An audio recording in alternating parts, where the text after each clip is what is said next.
TDP Janasena Rajya Sabha అభ్యర్థుల ప్రకటనపై ఉత్కంఠ కొనసాగుతోంది. రేపు టీడీపీ జనసేన రాజ్యసభ అభ్యర్థుల్ని ప్రకటించే అవకాశం ఉంది. 4 రాజ్యసభ స్థానాల్లో టీడీపీకి 3, జనసేన 1 తీసుకోవాలని నిర్ణయించినట్లు పల్లా శ్రీనివాసరావు తెలిపారు.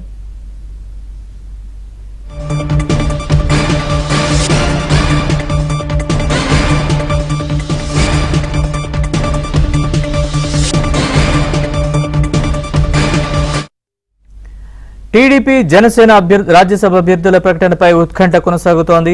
రేపు టీడీపీ జనసేన రాజ్యసభ అభ్యర్థుల్ని ప్రకటించే అవకాశం ఉంది.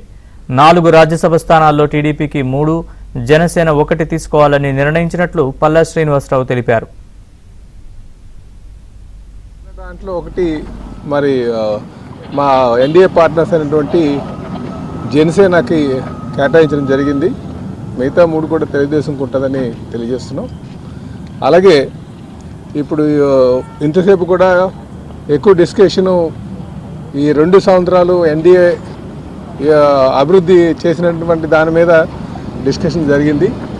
అలాగే దాన్ని ప్రజల్లోకి ఏ విధంగా తీసుకువెళ్ళాలి, ఎందుకంటే రేపు 12వ తారీఖు వస్తే 2 సంవత్సరాలు పూర్తవుతున్నటువంటి నేపథ్యంలో, అలాగే కేంద్రంలో బీజేపీ పార్టీ నరేంద్ర మోడీ గారి సారథ్యంలో మరి 9వ తారీఖుకి 2 సంవత్సరాలు పూర్తి అవుతున్నటువంటి నేపథ్యంలో ఉమ్మడిగా తీసుకొని కార్యాచరణ రూపొందించుకున్నాం.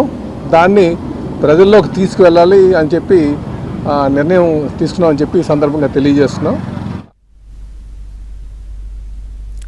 రేపు టీడీపీ జనసేన రాజ్యసభ అభ్యర్థుల్ని ప్రకటించే అవకాశం ఉంది. దీనికి సంబంధించిన పూర్తి వివరాలు మా ఐపీ బ్యూరో చీఫ్ రామారావు అడిగి తెలుసుకుందాం. రామారావు, అభ్యర్థులు దాదాపుగా ఖరారయ్యారా? దీనికి సంబంధించి పూర్తి వివరాలు చెప్పండి. నరేష్, తెలుగుదేశం జనసేన పార్టీల మధ్య రాజ్యసభ సీట్లకు సంబంధించిన సీట్ల పంపకం దాదాపుగా పూర్తయిపోయింది.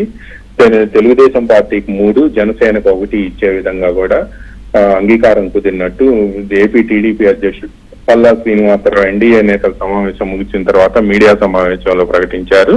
అభ్యర్థుల ఎంపిక కూడా దాదాపుగా పూర్తయిందని, మరికొద్దిసేపట్లోనే ముఖ్యమంత్రి చంద్రబాబు నాయుడు అభ్యర్థుల పేర్లు ప్రకటించే అవకాశం ఉంది అని కూడా పల్లా శ్రీనివాసరావు మీడియా ప్రతినిధులతో మాట్లాడుతూ చెప్పారు. అదేవిధంగా జనసేన కూడా అభ్యర్థిని ప్రకటిస్తుంది అని భావించారు. ఆ తర్వాత కొద్దిసేపటికి జనసేన కేంద్ర కార్యాలయం నుంచి ప్రకటన వెలువడింది. 2024 నుంచి 2029 మధ్య జరిగే రాజ్యసభ ఎన్నికల్లో మొత్తం 3 సీట్లు జనసేనకి ఇచ్చే విధంగా గతంలోనే అంగీకారం కుదిరిందని, అందులో 1 సీట్ ఇప్పుడు ఇచ్చారు అని తెలిపారు. అయితే అంతకు ముందు 2024 ఎన్నికల్లో పార్లమెంట్ సీట్లు త్యాగం చేయడం వల్ల జనసేనకి 3 సీట్లు ఇవ్వాలని అప్పట్లోనే నిర్ణయించారని కూడా పార్టీ కేంద్ర కార్యాలయం నుంచి ప్రకటన వెలువడింది. అయితే జనసేన అభ్యర్థి ఇప్పుడు ఏదైతే 1 సీట్ ఇచ్చారో ఆ సీటుకు సంబంధించి అభ్యర్థి ఎంపికపై పవన్ కళ్యాణ్ ప్రకటన చేసే అవకాశం ఉంది అని కూడా పేర్కొన్నారు. ఈలోపు తెలుగుదేశం పార్టీ కూడా అభ్యర్థుల ఎంపికకు సంబంధించి ప్రకటన వెలువడుతుందని భావించినప్పటికీ కూడా రేపు ప్రకటన ఇచ్చే అవకాశం ఉంది అని చెబుతూ ఉన్నారు. ఈ రోజు ఆ ఉత్కంఠ అభ్యర్థులు ఎవరనే అంశానికి సంబంధించి మాత్రం ఉత్కంఠ ఇంకా కొనసాగుతూనే ఉంది.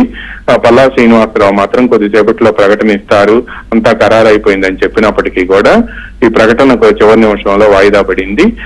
జనసేన, తెలుగుదేశం ఈ 2 పక్షాలు కూడా రేపు అభ్యర్థులను ప్రకటించే అవకాశం ఉంది అని కూడా ఆయా పార్టీ వర్గాల ద్వారా తెలుస్తుంది.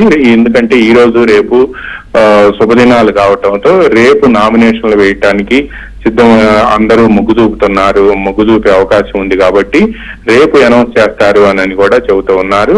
ఇక లేని పక్షంలో 8వ తేదీ వరకు కూడా నామినేషన్లు వేసేందుకు అవకాశం ఉండటంతో ఈ లోపు అభ్యర్థులను ప్రకటించే అవకాశం ఉంది. బట్ 2 పక్షాల నుంచి మాత్రం అభ్యర్థులు ఎవరనే ఉత్కంఠ ఇంకా కొనసాగుతూనే ఉంది. Naresh. Right Ramarao, thanks for the update.